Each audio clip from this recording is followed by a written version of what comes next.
우리 하나님 말씀 보겠습니다. 이사야 22장입니다. 이사야 22장 15절에서 25절까지 말씀입니다. 구약성경 992페이지에 있습니다. 이사야 22장 15절에서 25절까지 말씀을 제가 읽도록 하겠습니다. 주 만군의 여호와께서 이르시되 너는 가서 그 국고를 맡고 왕국 맡은 자 셈나를 보고 이르기를 내가 여기와 무슨 관계가 있느냐 여기에 누가 있기에 여기서 너를 위하여 묘시를 받느냐 높은 곳에 자기를 위하여 묘시를 받고 반석에 자기를 위하여 처소를 쪼아내었도다. 나 여호와가 너를 단단히 결박하고 장사같이 세게 던지되 반드시 너를 모질게 감싸서 공같이 광막한 곳에 던질 것이라. 주인의 집에 수치를 끼치는 너여 내가 그곳에서 죽겠고 내 영광의 수레도 거기에 있으리라. 내가 너를 내 관직에서 쫓아내며 내 지위에서 낮추리니 그날에 내가 hil기야의 아들 내 종 엘리야김을 불러 내 옷을 그에게 입히며 내 띠를 그에게 띄워 힘있게 하고 내 정권을 그의 손에 맡기리니 그가 예루살렘 주민과 유다의 집의 아버지가 될 것이며 내가 또 다윗의 집의 열쇠를 그의 어깨에 두리니 그가 열면 닫을 자가 없겠고 닫으면 열 자가 없으리라. 못이 단단한 곳에 박힘같이 그를 견고하게 하리니 그가 그의 아버지 집의 영광의 보좌가 될 것이요 그의 아버지 집의 모든 영광이 그 위에 걸리리니 그 후손과 족속되는 각 작은 그릇 곧 종지로부터 모든 항아리까지니라. 만군의 여호와께서 이르시되 그날에는 단단한 곳에 박혔던 못이 사그리니 그 못이 부러져 떨어지므로 그 위에 걸린 물건이 부서지리라 하셨다 하라. 나 여호와의 말이니라. 아멘. 전국에 많은 비가 내려서 많은 분들이 집을 잃어버리고 또 사랑하는 가족을 잃어버리기도 하고 불안과 두려움에 떨고 있습니다. 그래서 마음이 참 무거운 상태로 오늘 예배를 함께 드립니다. 코로나와 또 이 심한 비를 뚫고 이 자리에 오신 여러분들을 환영하고 축복합니다. 또 이 시간 가정에서 실시간으로 함께 예배드리는 모든 분들 또 이후의 시간에 영상을 가지고 또 함께 예배드리는 모든 분들에게도 또 하나님의 선하신 능력이 함께 하시기를 축복합니다. 최근에 한 정치인이 어떤 포럼에서 천박한 서울 그리고 초라한 부산이라고 하는 말을 해서 과한 논쟁으로 번졌습니다. 다른 사람의 말을 인용할 때에는 그 이야기의 문맥을 잘 살펴야 합니다. 이 문장만 뚝 떼어서 보면 서울과 부산에 근거지를 둔 분들은 화가 날 수밖에 없겠죠. 여러분들은 아마 이 논쟁이 왜 일어났는지 아시기 때문에 제가 거기에 대해서는 더 이상 언급을 하지는 않겠습니다. 그렇다면 우리가 살고 있는 안양이라고 하는 도시는 서울과 부산 사이에서 어떤 도시인가요? 천박한 서울 그리고 초라한 부산 사이에 있는 안양은 어떤 도시입니까? 제가 볼 때 어정쩡한 도시가 아닌가 이런 생각을 해보았습니다. 2015년에 건축가 승효상 씨가 쓴 칼럼에 이런 이야기가 나옵니다. 김정호가 그린 대동여 지도를 보면 우리의 땅은 산과 계곡이 아주 분명해서 물길이라든지 양지 바른 터들이 마치 아름다운 무늬처럼 새겨져 있다고 합니다. 그래서 이 터에 새겨진 무늬가 바로 터무늬이며 이 단어는 우리의 존재 이유가 터에 있다고 땅에 있다고 믿은 우리 선조들의 관념이었다고 그렇게 주장을 합니다. 또한 모든 땅이 고유하다고 이야기합니다. 우리 한 사람 한 사람이 하나님의 형상으로 지으심을 받아서 다 고유한 사람들 아니잖아요. 우리는 공장에서 찍어낸 제품들이 아니잖아요. 다 다른 생각을 가지고 있고 다 귀한 가치를 가지고 있는 한 사람 한 사람인 것처럼 땅도 고유한 땅이다 이렇게 이야기합니다. 최소한 경도와 위도가 다르니까 땅이 다 고유하고 또 자연이 새긴 그 무늬가 다르기 때문에 좋은 건축, 좋은 도시 설계가 뭐냐라고 했을 때 그 땅이 가지고 있는 그 고유한 가치를 살려내는 것. 그 무늬에 새로운 무늬를 덧대어서 지난 시절의 무늬와 함께 그 결이 더욱더 깊어져가는 건축이다. 그렇게 이야기를 합니다. 이런 건축이 바로 터무니 있는 건축이고 또 이런 도시가 바로 터무니 있는 도시라고 그렇게 주장을 하는데 상당히 옳은 이야기를 했다고 생각을 합니다. 우리 삶은 어떻습니까? 우리 삶은 천박한 삶입니까? 초라한 삶입니까? 아니면 어정쩡한 삶입니까? 터무니 있는 삶을 살고 있습니까? 아니면 터무니 없는 삶을 살고 있습니까? 이 질문은 우리는 누구를 의지하고 있고 그리고 무엇에 기대어 살고 있는가라고 하는 질문과도 맞닿아 있습니다. 요즘 우리는 이사야서의 말씀을 묵상하면서 하나님께서 이스라엘도 심판하시지만 이스라엘 주변의 열국을 하나씩 심판하는 내용을 확인하고 있습니다. 그래서 이사야 13장부터 보면은 바벨론을 심판하는 내용이 나오고 아수르와 블레셋과 모압과 에브라임과 다메섹과 애굽과 구스를 심판하는 그런 내용이 나옵니다. 이스라엘 백성들은 북쪽에 있는 아수르라고 하는 나라 때문에 항상 어려움을 겪었습니다. 우리나라도 지난 역사를 돌아보면 중국의 청나라라든지 일본이라든지 우리 주변 나라들 때문에 항상 우리가 조공을 바치고 그 나라를 섬기고 굉장히 어려움을 겪었잖아요. 그런 것처럼 이스라엘도 아수르라고 하는 나라 때문에 굉장히 많은 고통을 당했습니다. 여러분들이 구약 성경을 읽으실 때 아수르라고 하는 단어가 나오면 이스라엘을 고통스럽게 한 나라구나. 그러면 성경을 이해하시기가 좀 편할 것입니다.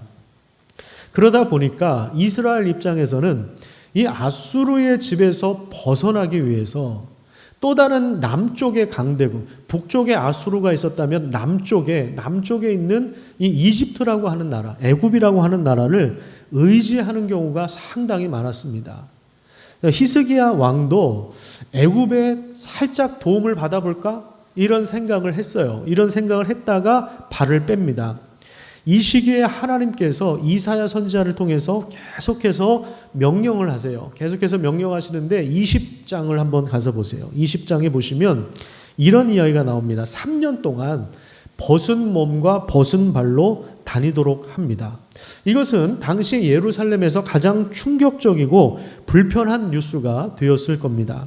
하나님은 선지자의 입을 사용하셔서도 말씀을 전해주시지만 선지자의 삶을 통해서도 선지자의 행동을 통해서도 메시지를 주신다는 것을 우리가 확인할 수가 있습니다.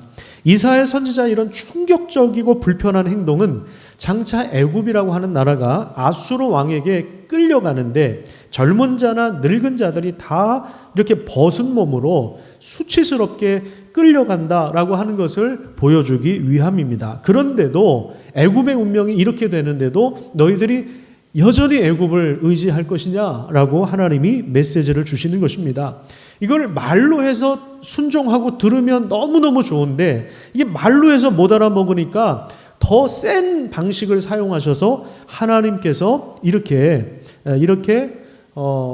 강력하게 충격적인 방식으로 말씀을 하시는 거예요.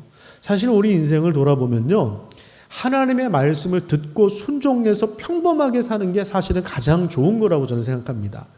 기적을 주시는 이유는 말로 해서 안 들으니까 센 방법을 사용하시는 거죠. 그러니까 사실은 말씀 듣고 평범하게 순종하고 신앙생활 하는 게 이게 참 좋은 거예요. 기적을 가지고 이렇게 간증을 하시는 분들이 있는데 이게 방송에도 보면 기적 일어난 것에 간증을 하시는 분들이 있는데 그건 굉장히 마음이 강팍해서 그런 거예요. 하나님이. 사실 자랑할 거리는 아닌데 이사야 선지자의 이런 충격적인 행동 그것이 지금 이스라엘의 상태를 단적으로 보여주고 있는 거예요. 말로 해서 안 듣는 마음이 강팍한 상태. 듣기는 들어도 깨닫지 못하고 보기는 보아도 알지 못하는 그런 상황이라는 것을 보여주고 있는 것입니다.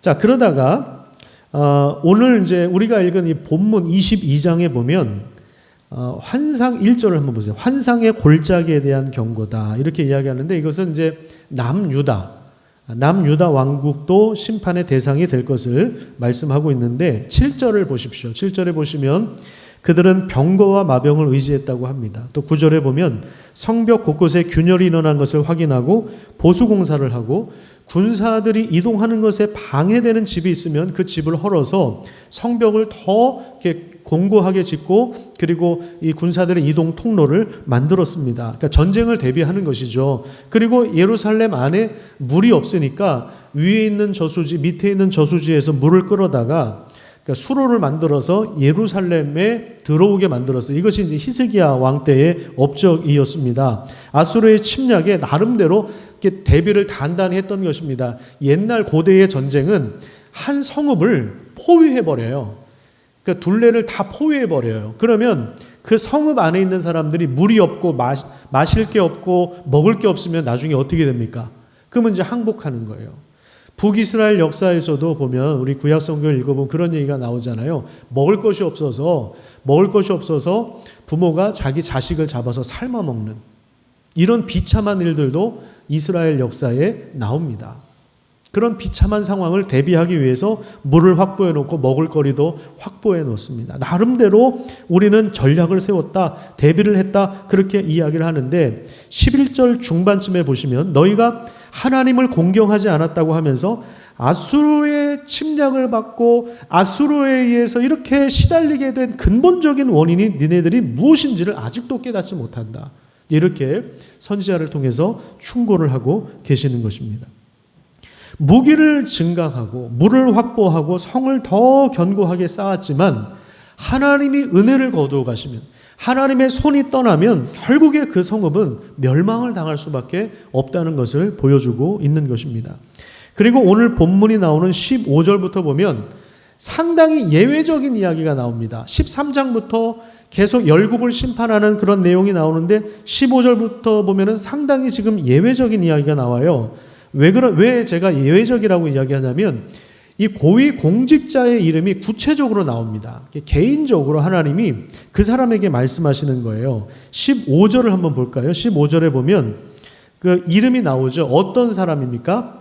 셈나라고 하는 사람이에요. 국고를 맡고 있고 왕궁을 맡고 있는 셈나입니다. 이 사람은 학자들의 견해에 의하면 유다 사람이 아닙니다. 애굽 사람으로 추정을 하고 있습니다.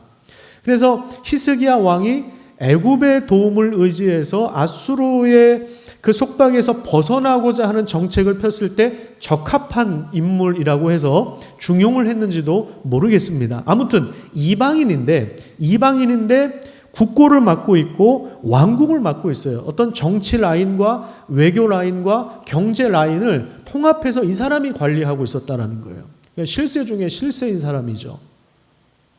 외국인이 이런 자리까지 오른 것은 그냥 이 사람이 보통 실력을 가지고 있는 것이 아니다라는 것을 보게 됩니다. 우리나라 사람들이 미국에 많이 건너갔지만 제가 과문해서 잘 모르겠는데 제가 알기로는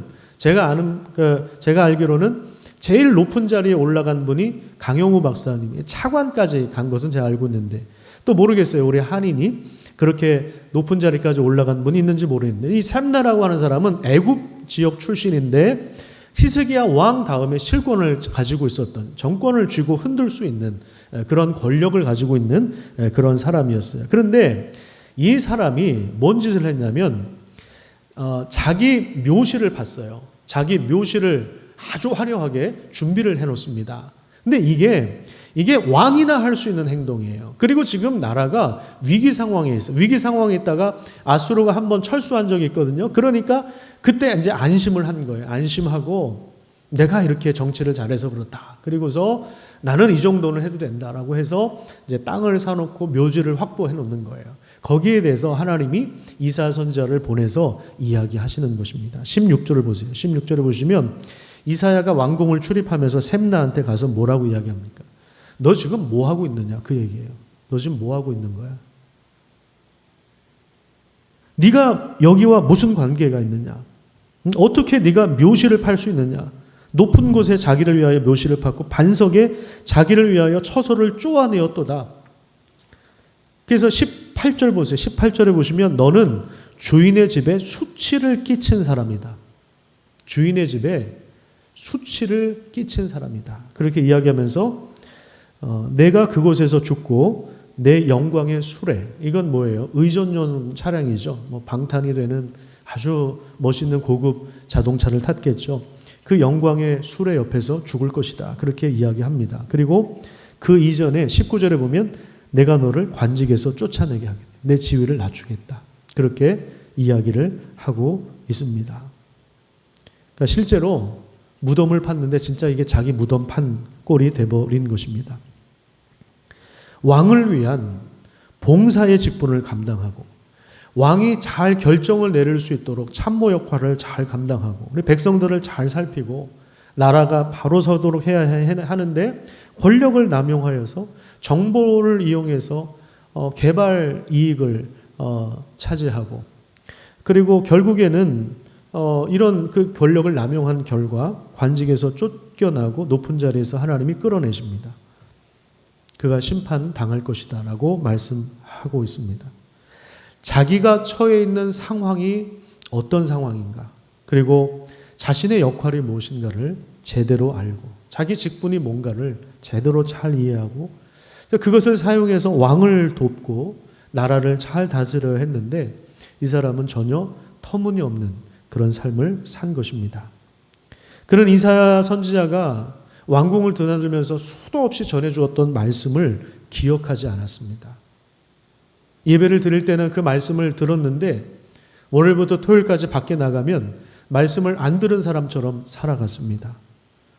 이사야 선지자가 수도 없이 왕궁을 출입하면서 전해주었던 하나님의 말씀이 뭐냐면 애굽을 의지하지 말아라.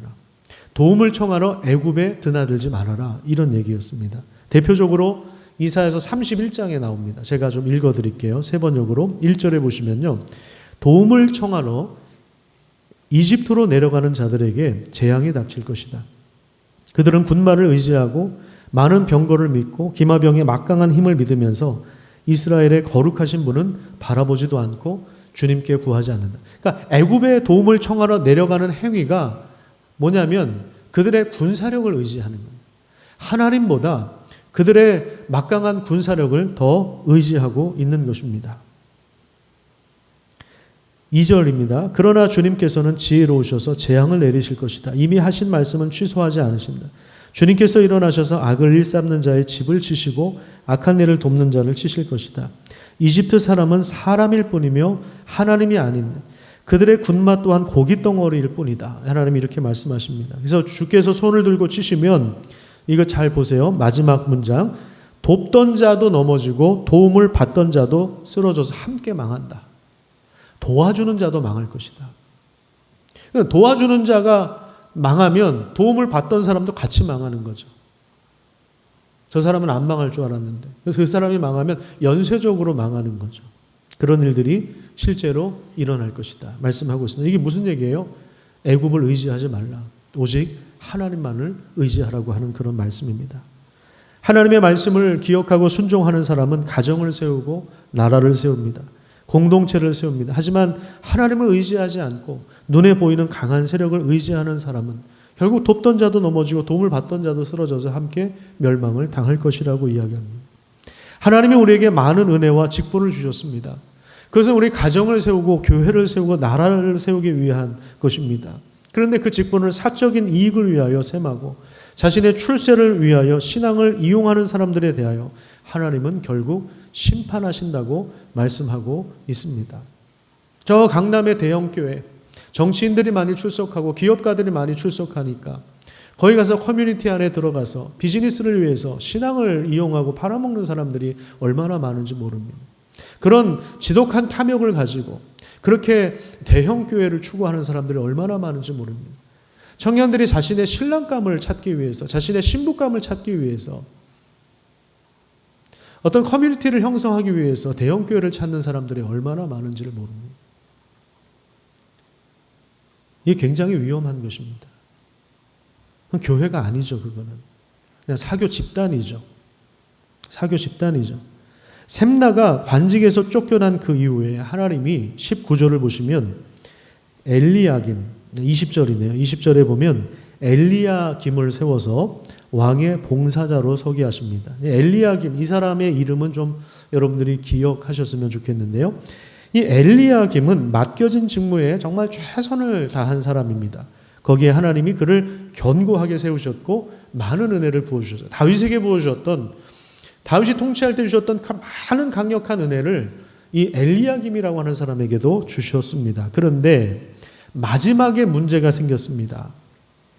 무엇 때문에 문제가 생겼냐면 큰 권력을 가지고 있으면 주변 사람 단도리를 잘해야 되는데 결국에 이 가족들과 친척들이 가만 놔두지를 않았어요. 족벌주의 함정에 빠지게 된 것입니다. 하나님이 주신 은혜와 고난을 하나님의 영광을 위하여 사용하지 않고 자기 가족을 챙기는데 남용한 것입니다. 최고위직에 오른 이 엘리야김을 통해서 출세하려고 하는, 영광을 얻으려고 하는 그 가족들의 그 운명에 대하여 마지막 25절은 이렇게 말씀하고 있습니다. 만군의 주님의 말씀이다. 그날이 오면 단단한 곳에 잘 박힌 못이 삭아서 부러져 떨어질 것이니 그 위에 걸어둔 것들이 산산조각 날 것이다. 이것은 주님께서 하신 말씀이다. 잘 박힌 못이에요. 못이 잘 박힌 것 같았어요. 그래서 그 위에 선반을 두고 선반 위에다가 많은 물건들을 쌓아 올린 것입니다. 그런데 시간이 지나고 나서 이 잘 박혔다고 생각했던 못이 사가져 버렸어요. 사가져서 부러져 버려요. 그러니까 그 위에 걸어둔 모든 것들이 다 산산조각 나게 될 것이다 라고 하는 거예요. 권력 무상이라고 하는 말이 있죠. 무상이라고 하는 말은 영원하지 않다는 말이에요. 항상 일정하지 않다라는 말이에요. 변한다라는 거예요. 단단한 곳에 잘 박힌 못도 사가서 부러지는 때가 온다라는 겁니다. 그럼 단단하다고 생각해서 거기 걸어놨던 의지하고 있었던 모든 것들은 다 깨져버리는 것이죠. 엘리야김은 우리가 볼 때 이 하나님이 직접 세우신 사람이고 다윗에게 주셨던 은혜도 주시고 이 사람은 성공했다. 사람도 댐댐이도 괜찮았던 것 같아요. 그런데 결국에 이 사람도 마지막에 무너지는구나. 우리가 이것을 보면서 알 수 있는 건 뭐냐면 아무리 훌륭한 사람처럼 보여도 완전할 수는 없다라고 하는 것입니다. 그 통치의 무게와 영광의 무게를 견딜 수 있는 힘이 부족합니다. 인간은 누구나 완전할 수 없어요. 한 분야에서 정말 최고가 된 사람들, 전문성을 인정받은 사람들 외부에서 보면 되게 탁월해 보이고 멋있어 보이잖아요. 그런데 가까이 가서 보면 문제가 있고 한계가 있고 어려움이 공존한다는 사실을 보게 됩니다. 아무리 위대한 신학자라 하더라도 아무리 유명하고 위대하고 놀라운 능력을 행했던 목사라 할지라도 큰 성공을 일군 기업가라 할지라도 그 어떤 사람도 그 어떤 전문가도 그 어떤 유명한 사람도 사실은 한계가 있는 사람들입니다. 이런 한계 속에서 우리가 눈을 들어서 봐야 될 분은 오직 하나님이 세우시는 왕입니다. 그분이 누구십니까? 이사야 9장과 11장에서 줄기차게 이야기하고 있었던 이새의 줄기에서 나온 한 싹, 여호와의 영이 충만히 임하여 완전한 지혜와 정의와 공평과 사랑과 능력으로 세상을 다스리실 분, 하나님의 법을 즐거워하는 분, 그 왕, 메시아, 구원자, 그분을 바라보아야 하는 것입니다. 지난주 월요일에 우리 장로님들과 함께 마지막으로 이제 조합에 가서 이제 협상, 그동안에 협의했던 것을 최종적으로 조합장 도장과 저의 도장을 찍는, 그래서 협상이 마무리되었습니다. 이제 우리 교회는 이제 공동의회를 통해서 그리고 조합은 총회를 통해서 합의된 총회를 통과하면 합의된 내용들이 이제 효력을 발생하게 될 것입니다. 그 내용대로 아마 진행될 겁니다. 처음에 걱정하고 우려했던 것보다 좋은 조건으로 합의를 했습니다. 우리 교회는 금호 아파트 들어가는 그 입구에 있는 옥사우나, 거기 버스 정류장이 있고 그 뒤에 옥사우나가 있는데 그 땅을 268평을 종교 부지로 받았습니다. 지금 우리가 쓰는 땅 평수와 똑같습니다. 그리고 교회를 신축할 수 있도록 비용을 일정 부분 받기로 했습니다. 그리고 건물이 지기까지 임시처소를 이 재개발 구역 안에 토목공사 안 하는 빈 땅에 가건물로 조합해서 지어주기로 했습니다.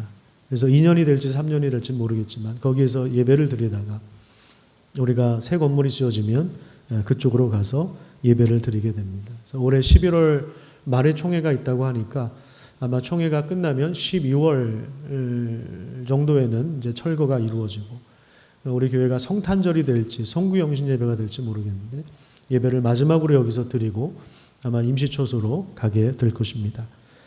합의를 마쳤어요. 도장을 찍고 나니까 저도 긴장이 풀렸는지 며칠 동안은 아무것도 못 하겠더라고요.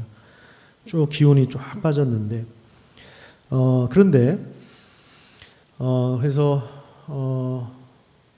좀 한편으로는 좀 한시름 놓은 것도 있지만 근데 어쩌면 지금이 더 큰 위기라고 저는 생각을 합니다. 우리가 걱정했던 것보다 합의가 잘 되었기 때문에 한시름 놓고 우리는 새로운 땅과 보상 금액을 더 의지할 수 있기 때문에 그렇습니다. 돈과 땅과 새로운 건물은 하나의 권력으로 작동할 수도 있습니다. 권력이 생기면 그 주변에 파리떼가 항상 몰려오는 법입니다. 셈나와 엘리야김 두 경우에서 보듯이 승리를 주시고 영광을 주실 때가 사실은 더 큰 위기입니다. 다윗 왕을 보면요.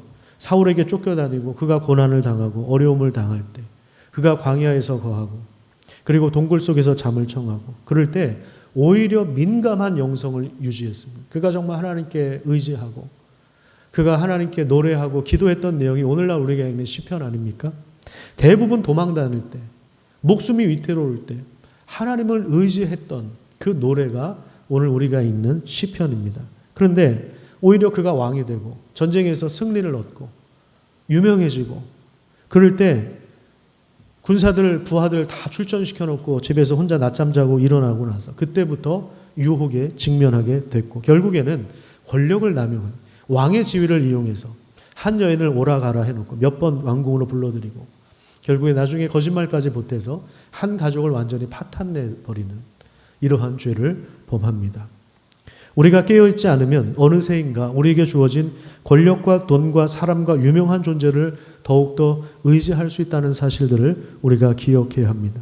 하나님 이사야 선지자를 통해서 이스라엘을 심판하시고 지도자를 심판하시고 왕을 심판하시고 권력을 남용하는 자를 심판하시고 바벨론과 애굽과 두로와 블레셋과 주변 나라들을 심판하시는 이유는 이 세상에 의지할 대상이 아무도 없다라고 하는 것을 오늘 우리에게도 보여주시는 것입니다. 세상에 그 어떤 것을 의지하게 되면 아마 여러분들도 경험해 보셨어요. 그걸 의지하게 되면요. 거기에 매이게 되어 있습니다. 거기에 매여요.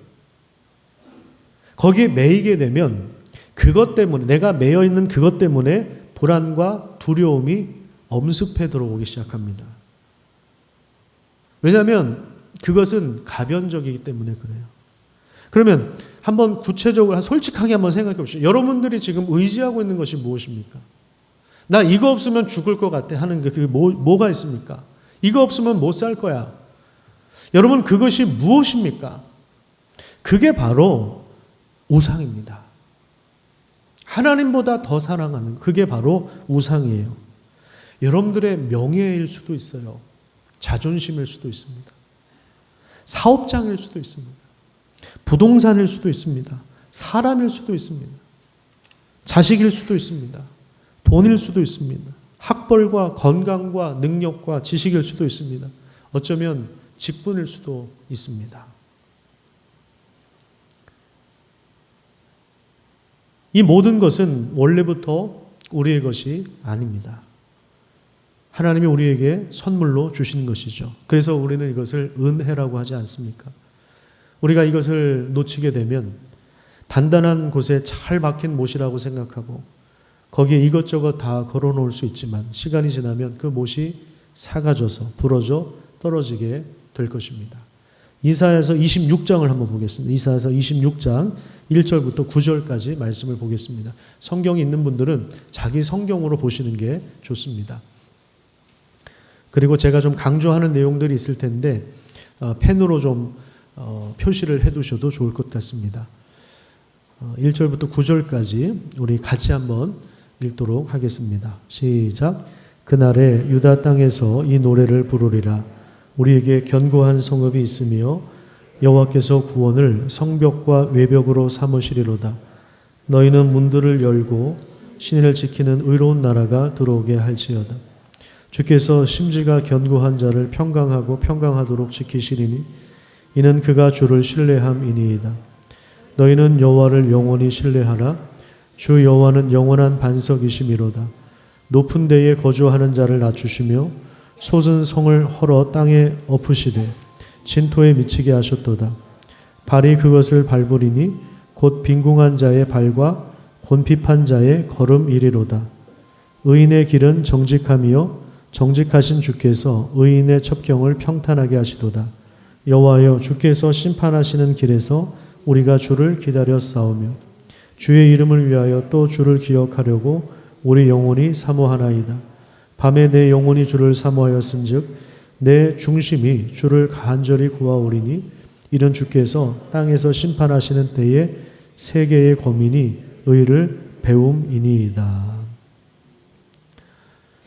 마지막에 나온 그 문장 있죠. 9절에 주께서 땅에서 심판하시는 때에 세상 사람들이 의를 배운다.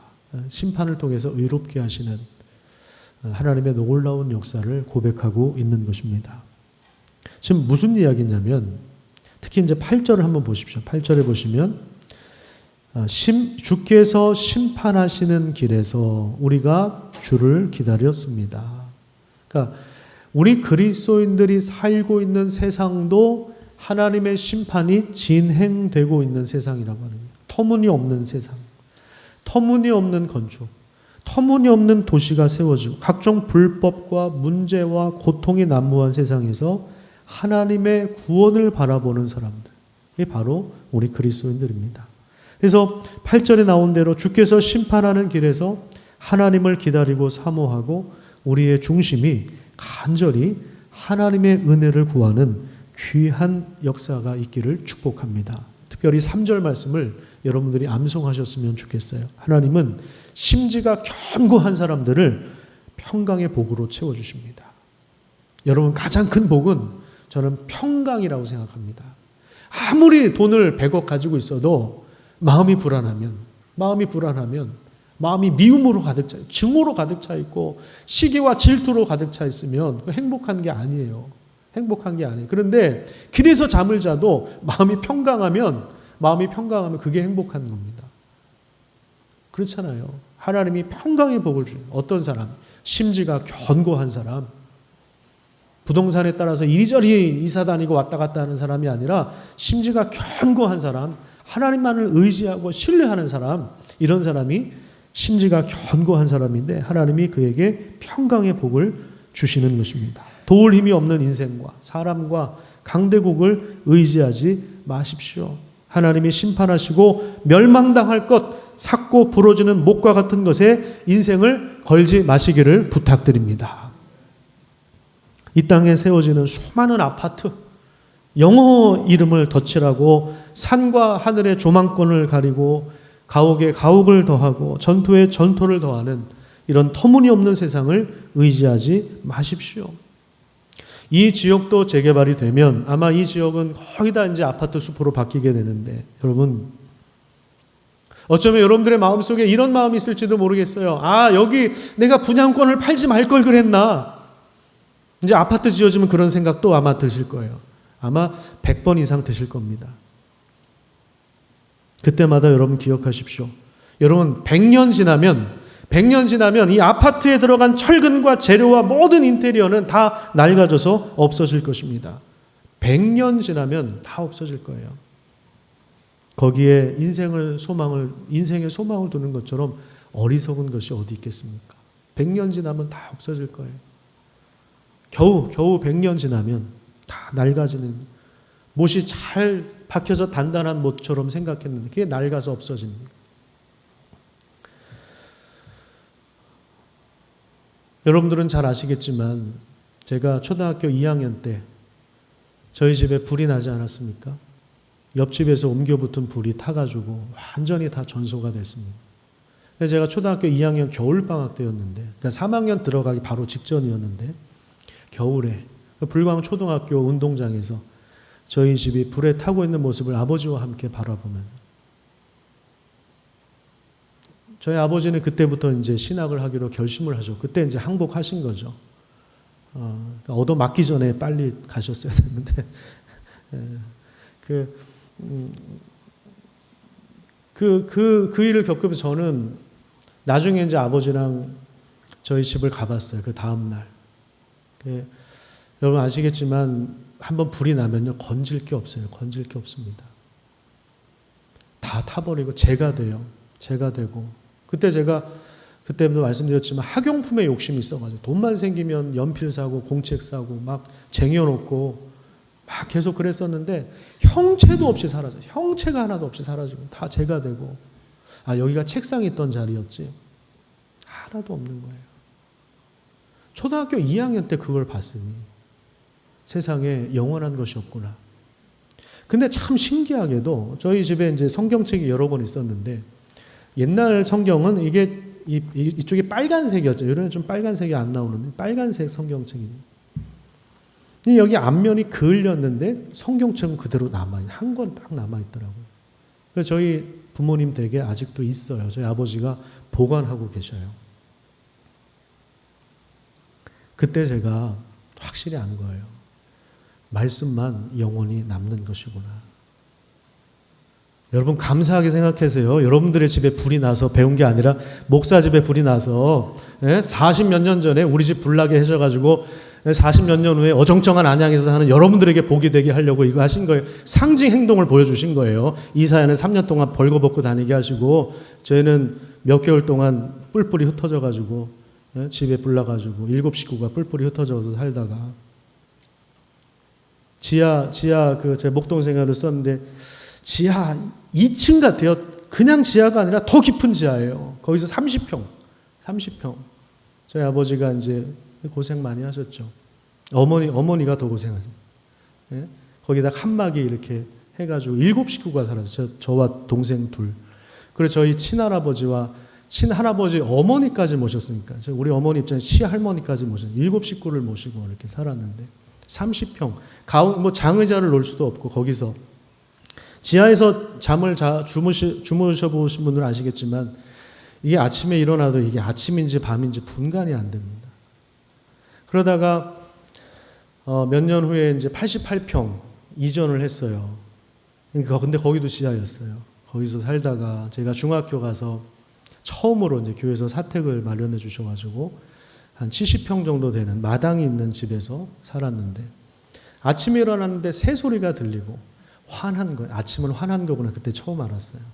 새소리가 들리고. 근데 그 기쁨이 한 달 가더라고요. 한 달. 여러분 새 집에 들어가면 그 기쁨이 한 달 이상 지속되지 않아요. 그렇지 않아요?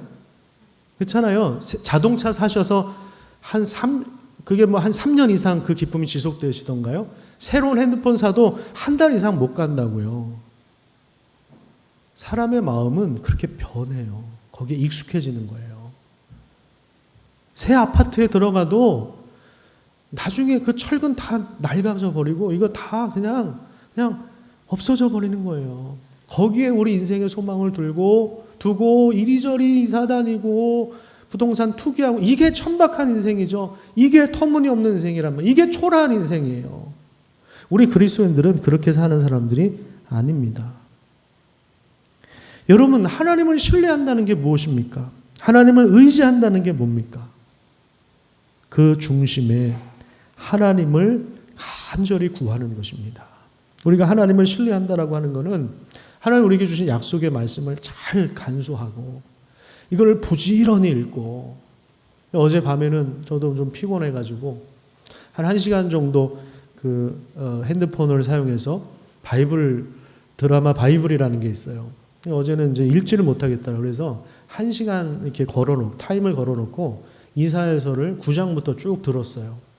1시간 정도 쭉 듣다가 이제 어느샌가 잠이 들었는데 우리가 하나님의 말씀을 기억하고 그리고 기도의 자리와 시간을 지키는 것입니다. 여러분들 기도하는 공간이 있으십니까? 기도하는 공간, 정기적으로 하나님 만나는 공간. 기도하는 시간이 있습니까? 정기적으로 기도하는 시간이 있습니까? 우리는 공간과 시간의 제약을 받는 사람들이잖아요. 그런데 정기적으로 그 공간과 시간을 마련해서 하나님 만날 때 공간과 시간을 초월해서 계시는 하나님께서 우리를 거기서 만나 주십니다. 터무니없는 인생을 살 수밖에 없는 우리의 삶 가운데 하나님의 거룩한 뜻이, 하늘에서 이루어진 뜻이 우리가 살고 있는 이 땅, 우리가 살고 있는 그 터에 새겨진 그 무늬와 자국을 기억하면서 언젠가 없어질 영광에 주목하는 것이 아니라 하나님을 사랑하는 삶을 살아가시기를 축복합니다. 우리가 아까 불렀던 찬송가 67장 3절에 보면 이런 가사가 나오지 않습니까?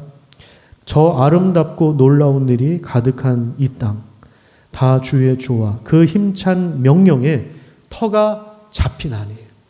그 힘찬 명령에, 이게 하나님 말씀이죠. 그 힘찬 명령에 터가 잡히는 거예요. 예수 그리스도로 말미암아 하나님께서 이 땅을 새롭게 재편해 나가시는 거예요.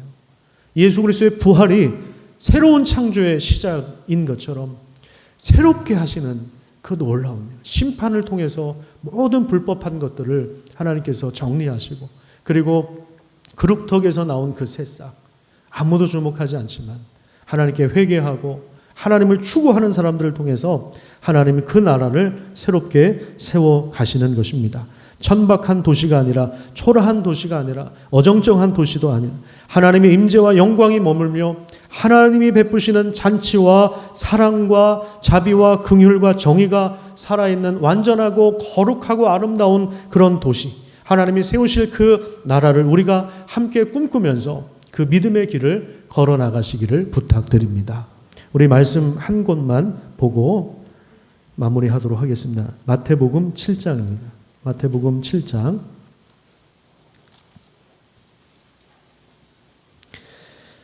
마태복음 7장 21절부터 보시면 이게 산상수훈이잖아요. 마태복음 5장부터 산상수훈에, 산상수훈은 하나님 나라를 받아들인 그 나라의 백성들의 삶의 양식이 뭐냐, 이걸 이제 구체적으로 보여주고 있는데 그것에 대한 결론입니다. 21절부터 하나님 나라를 받아들인 사람들은 무엇에 의지하여 살아가느냐. 나더러 주여 주여 하는 자마다 다 천국에 들어갈 것이 아니라 다만 하늘에 계신 내 아버지의 뜻대로 행하는 자라요. 그날에 많은 사람이 나더러 이르되 주여 주여 우리가 주의 이름으로 선지자 노릇하며 주의 이름으로 귀신을 쫓아내며 주의 이름으로 많은 권능을 행하지 않았습니까? 그런데 하나님은 뭐라 그러세요? 나는 너희들을 도무지 알지 못한다. 불법은 하나님의 법이 아닌 인간의 욕심에 의해서 세워진 것을 말합니다. 내게서 떠나가라. 그러므로 누군지 나의 이 말을 듣고 행하는 자는 그 집을 어디에다 세운 사람 같다고요? 반석 위에, 흔들리지 않는 반석 위에, 흔들리지 않는 반석 위에 세운 사람. 비가 내리고 창수가 나고 바람이 불어 그 집에 부딪혀도 무너지지 않는다. 하지만 26절에 보시면 나의 이 말을 듣고 행하지 아니하는 사람은 그 집을 모래 위에 지은 어리석은 사람 같으니 비가 내릴 때, 창수가 불어올 때, 바람이 불어올 때 그 집에 부딪힘에 무너져서 그 무너짐이 심하니라. 여러분, 어느 쪽을 선택하시겠습니까? 심지가 견고한 자들이 되어서 그 중심에 간절히 하나님을 찾고 구하고 정기적으로 기도하면서 하나님을 의지하고 하나님의 도우심을 바라보면서 우리가 하루하루 하나님을 신뢰하는 가운데 믿음으로 그 삶을 일궈 나가시기를 축복합니다. 기도하겠습니다. 하나님 감사합니다. 오늘도 우리를 불러주신 하나님, 코로나에 장마까지 겹쳐서 이제 또 태풍도 올라온다고 하는데 여러 가지 위기가 겹칠 수밖에 없고 경제는 파탄이 나고 어려운 상황 속에서 우리 민족이 살아갑니다. 하나님, 하나님께서 행하신 일을 알 수는 없으나 고통당하는 자들을 돌아보시고 이제는 비가 그칠 수 있도록 하나님께서 도와주시고 이 어려운 시간에 우리가 의지해야 할 대상이 누구인가 분명하게 그 노선을 정할 수 있는 복된 시간이 되도록 역사하여 주시옵소서. 예수님 이름으로 기도드립니다. 아멘.